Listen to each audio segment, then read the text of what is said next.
right. All right, ladies and gentlemen, welcome to the stream. We are live and we are ready to bring in our thoughts on two movies today. Yes, this is a special episode of Tight Spots Lounge, or the Lounge, that's the name going to be going forward. We're just going to call it the Lounge, uh, because I feel that the Tight Spot name is kind of dead. It's not working out. So we're just gonna rebrand to the Lounge with J.R. and Nakattack, or as it's gonna be with Nakattack and J.R. Because why not? That's what we're gonna do, and we're live. Let's bring them on both. Let's bring on J.R. and Nakattack right now. Let's do it. Here we go. Oh, Nakattack is missing, but we're gonna get him up here. The stupid Discord thing disappeared, but we will get it up here in a second. We are live. We are in charge, but they can hear you, Nakattack. They can hear you. You're live and clear. We're gonna get the bottom of this fixed here. We're gonna figure out what the hell's going on. Why Discord's not showing up? It was showing up, and now it's not. But is it now? Is it now working? Yes, it is. Nakattack is live on the screen as well. We are live on Twitch. We are live on YouTube for this very special episode of The Lounge, aka Tight Spots Lounge. But Nakattack, how you been, my friend? What's going on in your neck of the woods over there? Life. Life. Well, we kind of just ran into some rough spots in October, but we're live. We're here. We're gonna be talking about two movies. One that was in October. One that we would just watched recently. One is House LLC. The other one is called Worth. And it's going to be a great episode, I believe. If you guys have not watched these movies, House LLC was available on Tubi and at your local library, on Hoopla. And Worth It's on Shutter as well. on Shutter. Okay, yep. On Shutter as well. And our other movie is Worth, which is available on Netflix, which we will talk about that here later on. But so Nakattack, life is going on for both of us. We had a lot going on. For a lot of people who have not tuned in for the regular streams, our dog passed away 2 weeks ago. So Wally has gone into the greater realm of things and met at that golden gate, and like the saying goes, all dogs go to heaven. So she's probably gone to heaven. She's up there eating all the steaks and eating all the random shit and playing with all the toys that she has up there. So R.I.P. Wally, and we love you. We loved you, and yeah, that's what's been going on here. But Nakattack, let's move forward. We already said you don't know shit's going on there. Just life, whatever. But yeah, this episode's gonna be great. I'm just gonna say these two movies are two completely different things in nature of what they are of movies. Nakattack, chose House LLC, and I chose Worth, and yeah. So where do you want to start, Nakattack? What do you want to talk about? Let's start with Hell House. All right. The order we watched. Yeah. So Hell House LLC is a documentary type movie where they follow this group of haunted house creators that decided to shack up at Hotel Abaddon in this small town, and it gets out of hand. It gets weird. A lot of shit goes on here. It's your true Blair Witch Project kind of movie, where you can't explain what is going on really, and why are these occurrences happening. So Nakattack, let's talk about it. What do you want to talk about with this movie? I thoroughly was not scared in this movie. I mean, That's my thoughts. I was generally not scared. These types of movies. I'll give the caveat that your mileage may vary, depending on how much you like found footage flicks. I tend to like them more, and I thought this one was pretty entertaining. For me, some genuine scares. I mean, nothing like too crazy, but there's some moments where you're like, whoa. I mean, The one with where the clown head moves, that's a pretty good jump scare. yeah. In the movie, it's hard to explain with these movies. I mean, honestly, yeah, it's a found footage movie, but is it really real? Is this a true story, or is this No, just what? no? No, it's not a true story. Sorry, Nakattack. I'm just. Go ahead. Go ahead.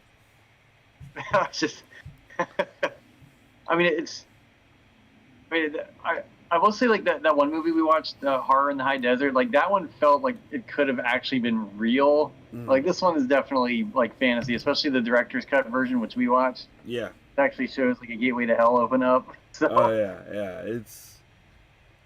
I mean, this whole movie was crazy. I mean, it wasn't realistic. I was like, okay, like, I thoroughly didn't care about a single person in this movie. Like, if this was a real story, I'm like, these people deserved it. They went into a situation where they knew it was haunted and weird and possessed. well, actually, it's complicated. The sequels kind of flesh out the backstory of this crew a little bit. Mm, Like I forget the main guy's name, but the leader of the group, like he sort of knew there was something off about this place, but he was the only one. yeah. And at the same time, they also explain like why they didn't leave in some of the sequels. I know it doesn't really help this movie. It kind of just hints at it, but really just kind of leaves it up to you to fill in that gap, which is kind of lazy on the script writing portion. But the sequels kind of explain that they were in like some massive debt and like they really needed this to be a success or their Well, lives they were kind of basically explained ruined. it. They kind of explained it loosely in this movie, where they're like, yeah, they thought, it was kind of like a, they had to stay. They had to make money because that's what they were doing. They were trying to make this haunted house work, and it was a theory where this could be like the best one because it just the setting, the venue, and the just how it looked. It could have been the best haunted house there was. Yeah, In a and sense. when John was saying they're haunted house creators, they're basically these people are making like a Halloween themed attraction. Like up here we have Field of Screams, which is kind of like sort of famous. It was on Discovery Channel. It's like there's places that pop up every October. Yeah. One of them spook houses, and that's what they were converting this hotel into that the film takes place in. Yeah, it But then it definitely. turns out the place they're trying to make haunted actually is haunted. Yeah, That's kind of the gimmick for this one. because they go in and they find like the satanic, like the Bibles and the symbol on the wall and all that kind of shit, and they're like, what the hell? And then like the one girl, the group, I'm not gonna spoil it. Definitely gets possessed there for a second, where she's standing in the wall and just saying random stuff, or saying like lines of a prayer or spell or whatever the hell it may be.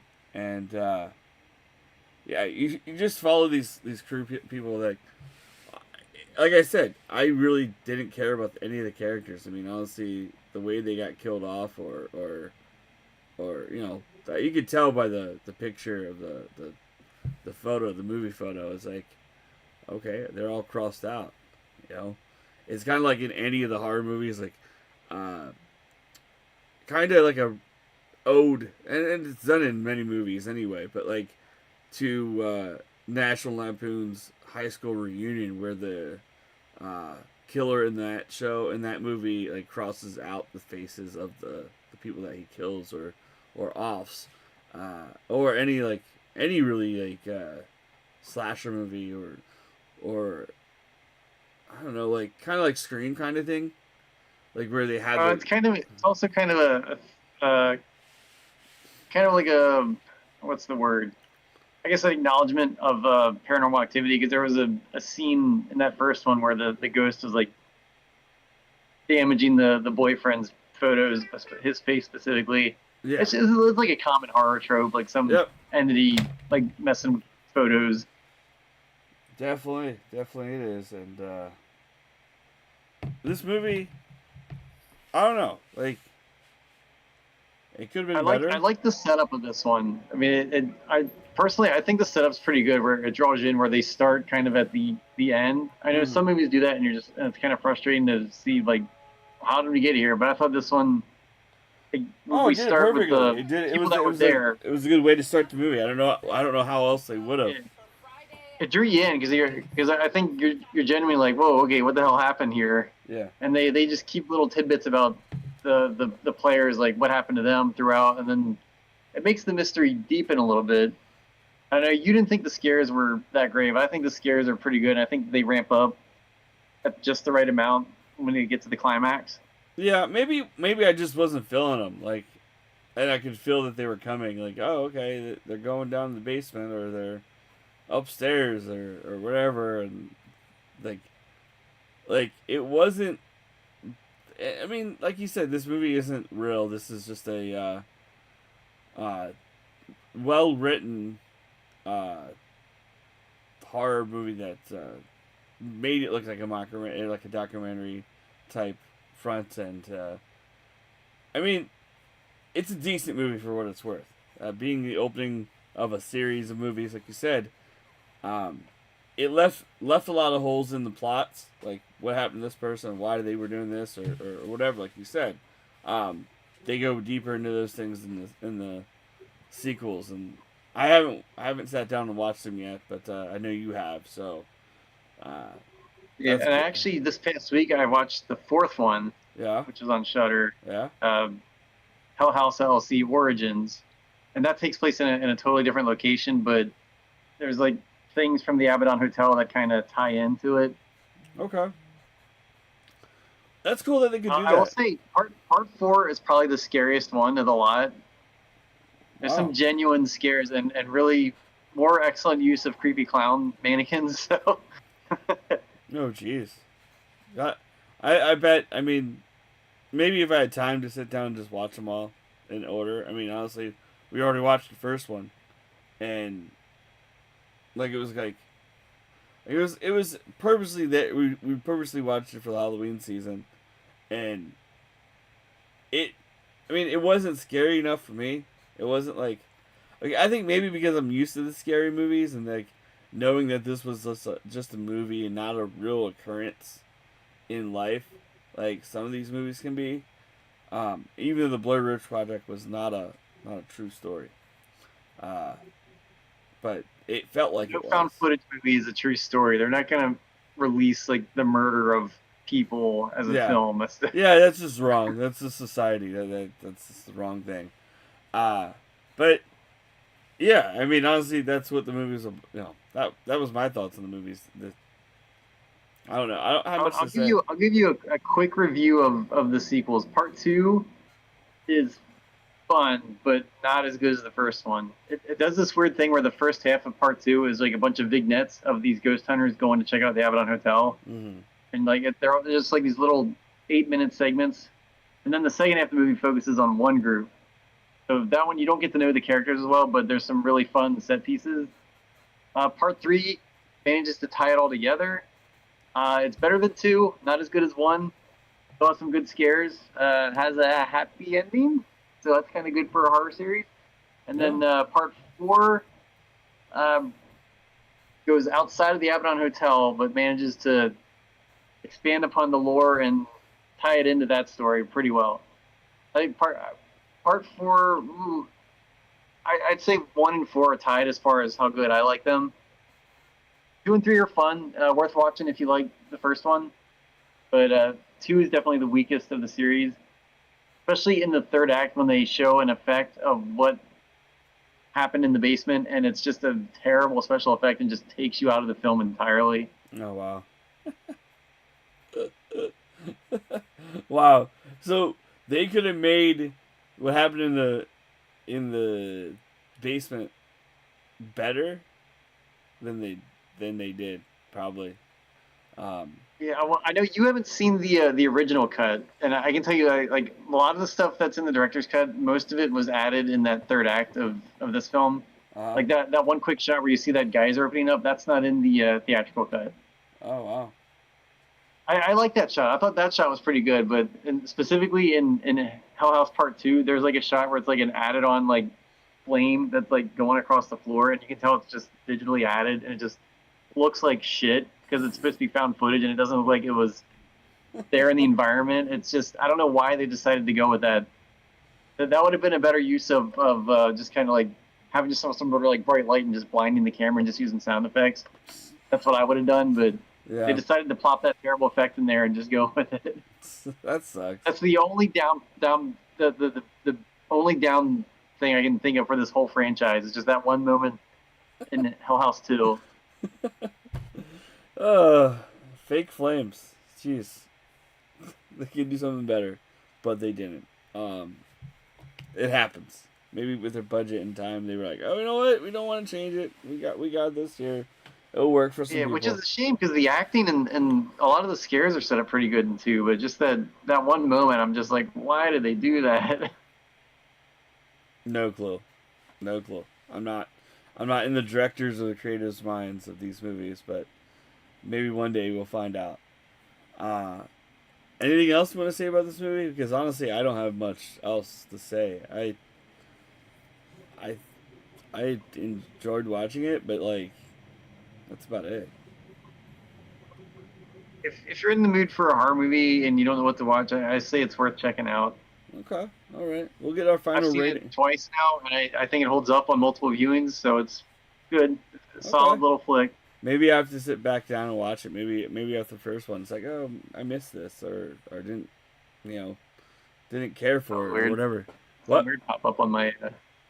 I didn't see it. It was like something on my Discord. It popped up real quick, and it said, "I am alive." Something blah blah blah. I don't know what that was. Oh, okay. That's probably me. That was probably the announcement that I was live, or something. But Oh, okay. I just saw "I am alive." yeah, I'm alive. I'm not a robot. I'm Yeah. like, oh, thank you, tablet. I know you're running.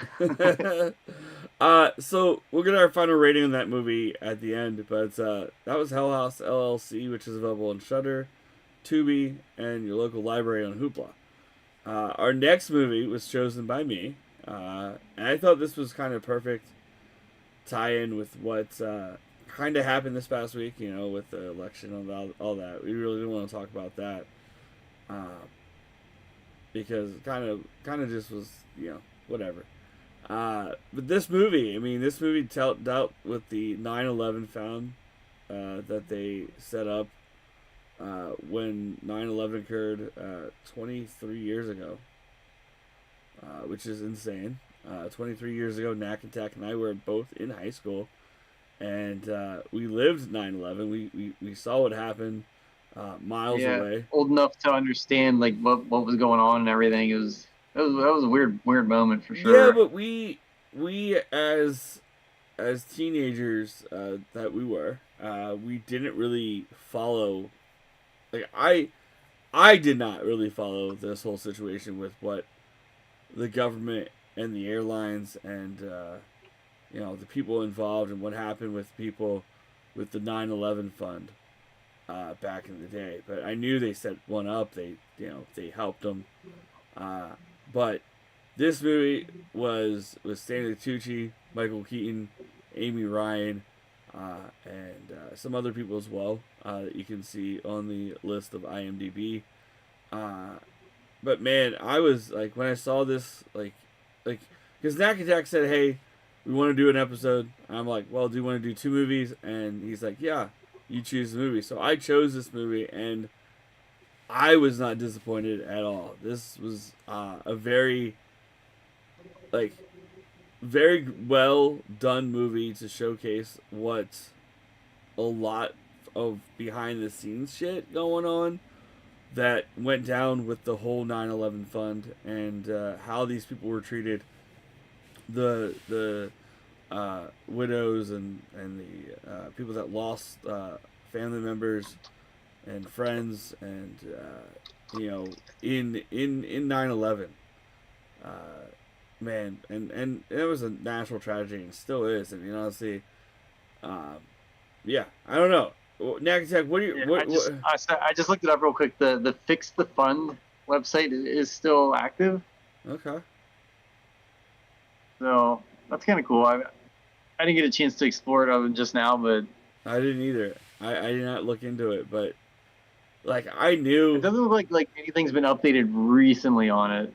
Okay, all right. It says it was last updated December 1st, 2003, which Uh, is basically where the movie ended. So yeah, yeah. It's well, I think because the the fund was kind of fixed in the end, but also was it fixed? yeah, I wish I could get into more details about what actually happened. I mean, I think the movie for the most part is pretty accurate, but I remember kind of the stuff they talked about in the text crawl at the very end. Like I remember John Stewart like really fighting for the firefighters and stuff that were getting sick like years after the fact. Yeah, I remember a lot of that, but I think maybe because early on like a lot of the focus was Bush getting us dragged into a war in the Middle East, and like a lot of the emphasis was on that I remember back then.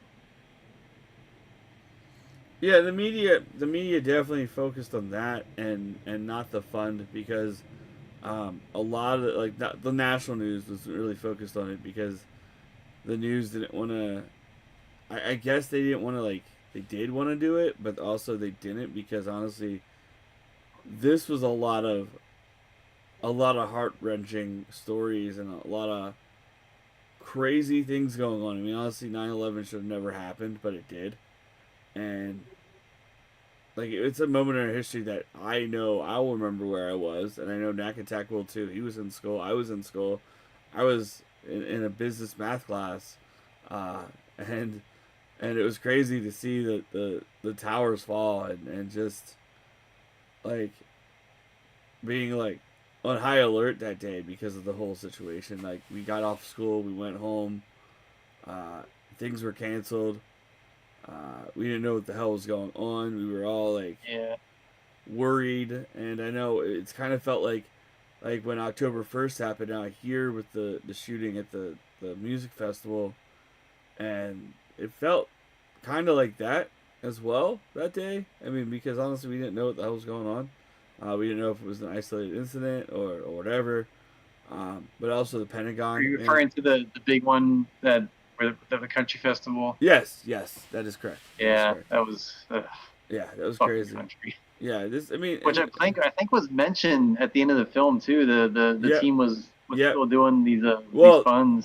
I don't think it was mentioned. I looked at the funds. There was a lot of funds. Orlando, uh, the Lando shooting. Just a lot of. I think it Sandy was Hook was on there. Sandy Hook. Yeah, like all those. I mean, it was insane that these It was just these. a laundry list of fucking failures of the United States. Yeah, Ugh. yeah. It's gonna keep on going that way. Until something's written in the history books where we fix this country, fix this economy and net worth of people and not holding back on and actually setting up. Like I feel, I'm going to say this, and it's leading into politics, but I feel that the national minimum wage is so outdated that $15 an hour should have been done in 1995. I Oh, think absolutely. I think these companies put more money into themselves, and they continue to do, and they don't give it to the employees that are working. The front of the line people, so to say. And you can see it in this movie as well. Ken Feinberg played by Michael Keaton. Camille played by Amy Ryan, who played Holly in The Office. And then Stanley Tucci. I hardly, I stood with Stanley Tucci's character. I mean, honestly, these people lost loved ones, and also, the gentleman who could not get the fund because his lover's parents didn't want anything to do with him because they thought their son was straight and he wasn't, and everything else. But that was sad to see at the end what happened there with him, and just the reluctancy. Not reluctancy. That's not even a word. The reluctancy. Sorry, I couldn't say the word. The reluctancy of the states to give the person of next of kin. Reluctance is the word you're looking for. Yeah, reluctance. Yes.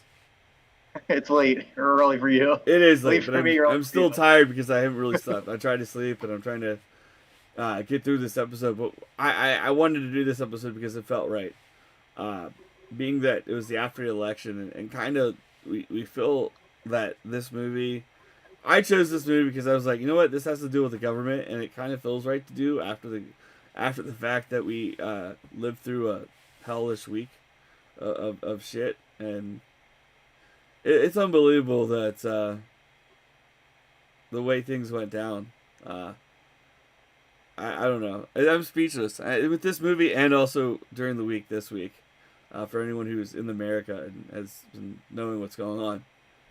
The first thing that caught my attention with Worth was how phenomenal the acting is. Oh, dude, the acting is great. I saw Michael Keaton's name. Like, I knew Michael Keaton's in it, but like I didn't even realize like Michael Keaton was that guy till like 30 minutes in. I'm like, that's Michael Keaton. Like, he's just so that character. Like everybody, like Stanley Tucci. Like, again, like I was like, oh, that's Stanley Tucci. Like, yeah. Like they did such a good job of just getting into these characters, like everybody. I always liked Michael Keaton, and I think that's why I chose this movie. I'm like, you know what, let's celebrate Michael Keaton after bringing out Beetlejuice, which I haven't seen yet, and I know Nakattack hasn't either, but we're probably gonna watch it when it comes out on whatever streaming platform it does.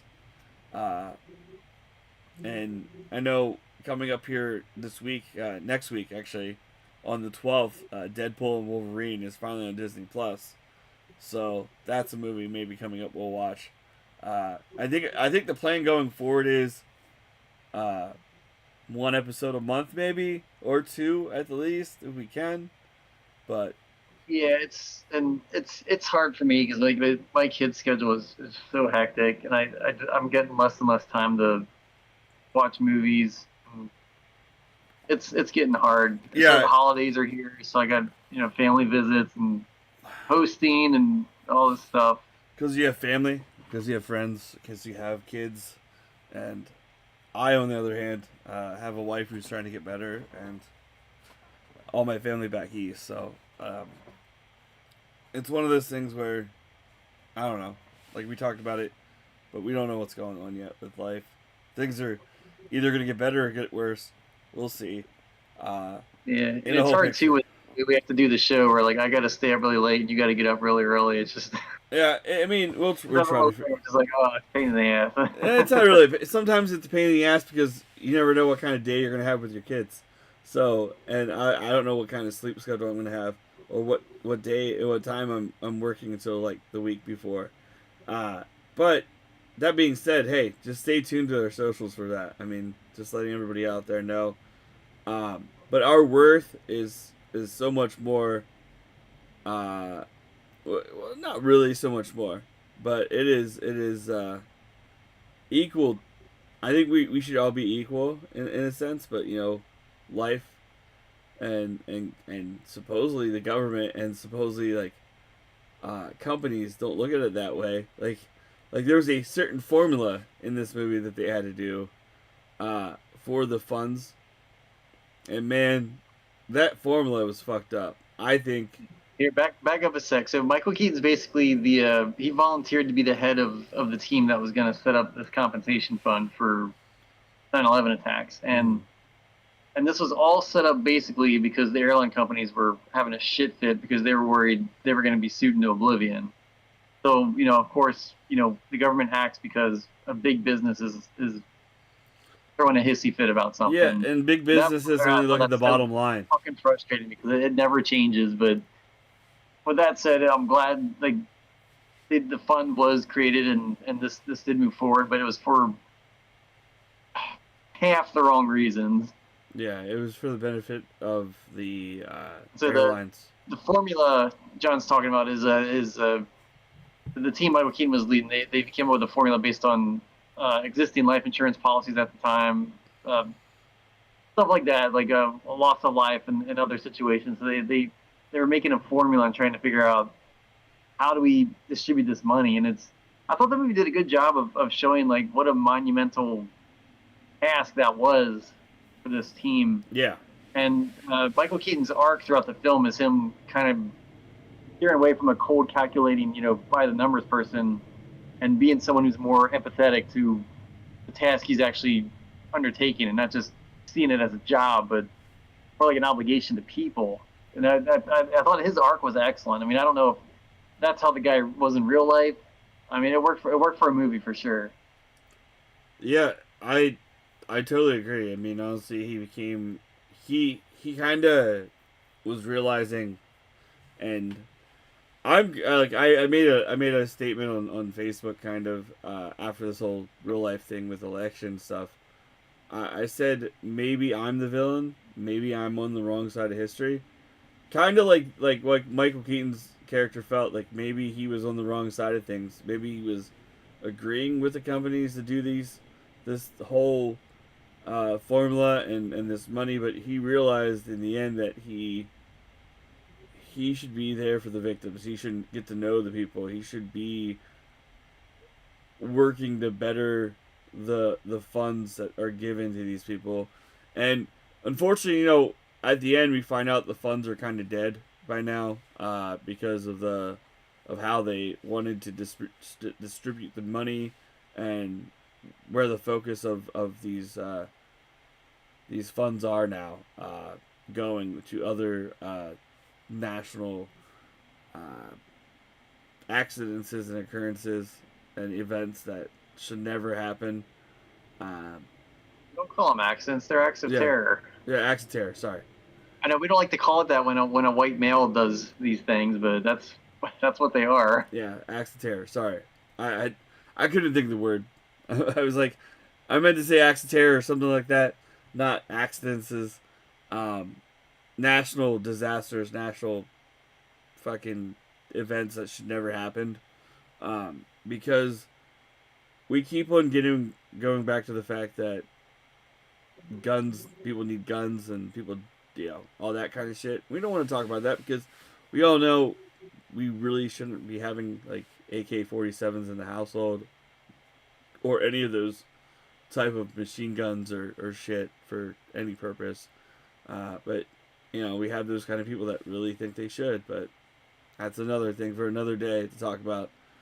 But this movie, What did you think of the scene with where George W. Bush was on the phone?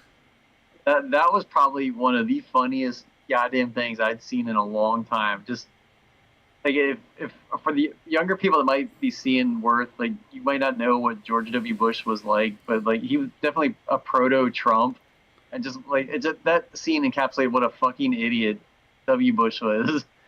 yeah, yeah. I mean, Still is. I think it's the second best Bush thing impressions that I've heard.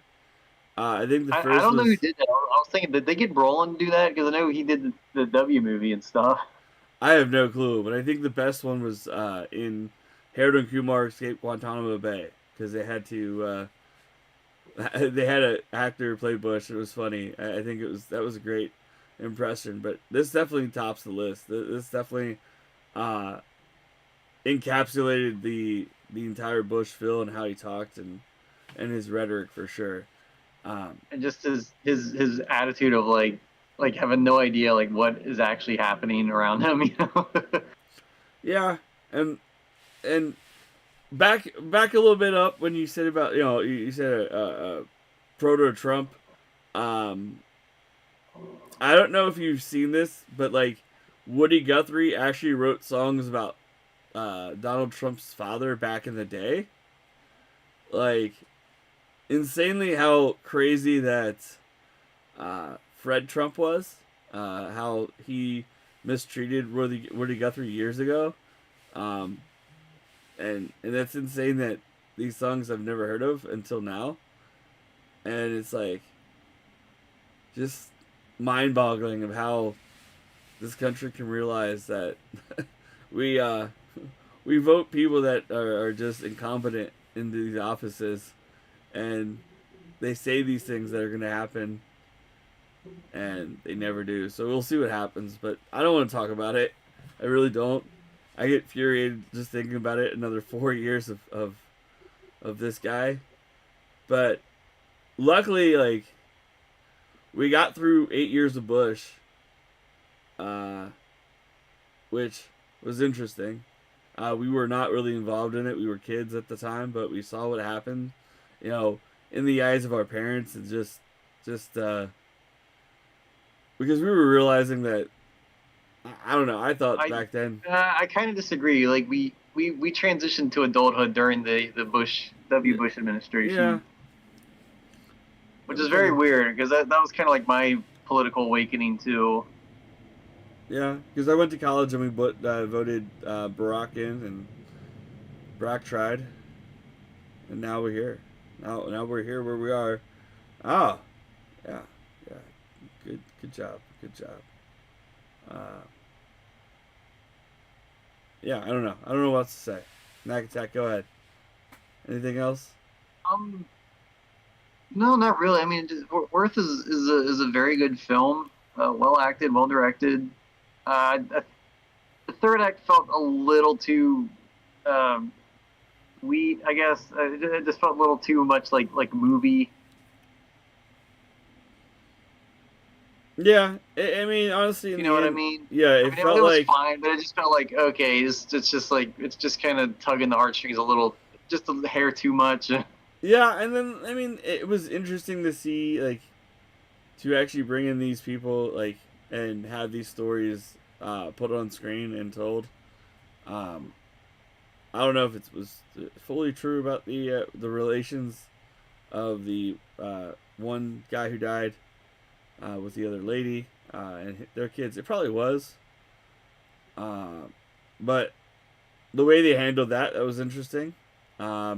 And also not knowing that the voice of the lawyer for that lady was Mark Maron until later on. I was like, who is that voice? And I'm like, because I saw Mark Maron's name in the list of names of people being in the movie. I'm like, that was interesting.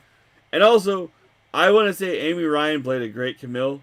She does a great job. Being that I've only seen her in two things, and that was The Office and this. I haven't really watched any of her other stuff since then. Since The Office, but I would think that this was like one of her top performances. I felt that I kind of was disappointed what happened at the end with how her story a little bit with the gentleman she was trying to help, because I thought it would turn out for the better, because it was turning out for the better for everyone else, because they got everybody to sign up. Well, most of them. They had like 95%. There was only like 94 people that did not sign up according to the stats. Yeah, it was like 94 out of almost 6,000. Yeah, insane. Because I didn't think they were gonna get it, but then like, oh, you realize that it did. You know, they had to. You know, they had to, because why would they have written this movie? Kind of, because if they wouldn't have had the fund made, the movie would have been ended there, where they're like, oh god, it was a failure. You know, they're still fighting in court 23 years later for funds, but luckily they're not. And it kind of all worked out in the end, but it really didn't, because honestly, these people really lost loved ones, and you know, are still feeling the effects of that, because 23 years later, I mean, honestly, you're gonna still have those remembrances, because the nation always remembers it, because it was a national tragedy that went down on national TV, while, you know, people saw the second one in. A lot of people didn't see the first one in because they weren't filming that at that time. They weren't filming at the, you know, why would they have the cameras pointing straight on at the World Trade Center every day? But when the second one hit, you saw that on TV. You're like, holy fuck, like, what just happened? Why did this plane go into the fucking, you know, the building? And then, like, hours later, the Pentagon, and then the one in Pittsburgh as well. It's crazy fucking shit. Just to think that we lived through this and we lived through other like events. I mean, honestly, we were kids when Columbine happened, and just everything. Like we've lived through a lot, Nakattack. We haven't lived through like the wars that kind of went down, like Vietnam or the Civil War or any of those kind of like wars. I mean, we have wars going on, but they're kind of not fought here. They're kind of fought overseas, and it's Well, kind they of always are. yeah. They always are because I think I don't know. I don't know much politics, but I think a lot of things is we're just fucked up as a culture as human beings. That's the end all be all. But we don't want to go there. That's going to be another hour-long episode of us rambling on about our thoughts of government policies and shit. But we don't want to talk that. We just want to talk about these movies, and we are. And I'm about done. I really think I think these two movies were great in their own right. Yeah. Anything else you want to say about Worth or House LLC? I mean, we'll get our ratings here and wrap it up. But anything else? No, I just thought it was two good movies. All right. So let's wrap it up here with our ratings and Nakattack. When are we gonna be back next? Do we figure out that? Are we gonna be back after Thanksgiving? Is that what our plans are? Are we gonna do it next month, or are we gonna wait till January, or just play it by ear? We'll hit one in December for sure. Okay. We'll decide. It will have to be probably before Christmas. My wife's losing her shit about Thanksgiving because she's like, I thought we were hosting. Like, why isn't your brother and them? Why aren't they coming up with plans? I'm like, who cares? Like, everyone's gonna get a meal to eat at some. Who cares where it is? Yeah, that sucks. I don't know what to say about that. I don't have that issue, kind of. So we'll probably say December 13th we'll be back. I think we'll do that. Perfect, right before Christmas, middle of the month. But we'll decide it in the upcoming weeks. I really don't have a movie. We'll you know what? If we can do 2 movies next time, that'd be great too. Like that'd be cool. Like we just do 1 episode a month and do 2 movies at the same time. But we'll decide. We'll talk about that off air because we really didn't have that conversation yet. But and usually in December we that's when we treat ourselves to picking one of our goats. To watch. And we can do that again. We can do that. Hey, I don't care. We can do that. Yeah. So we'll think about our goats. We'll look at our lists and see what we can come up with.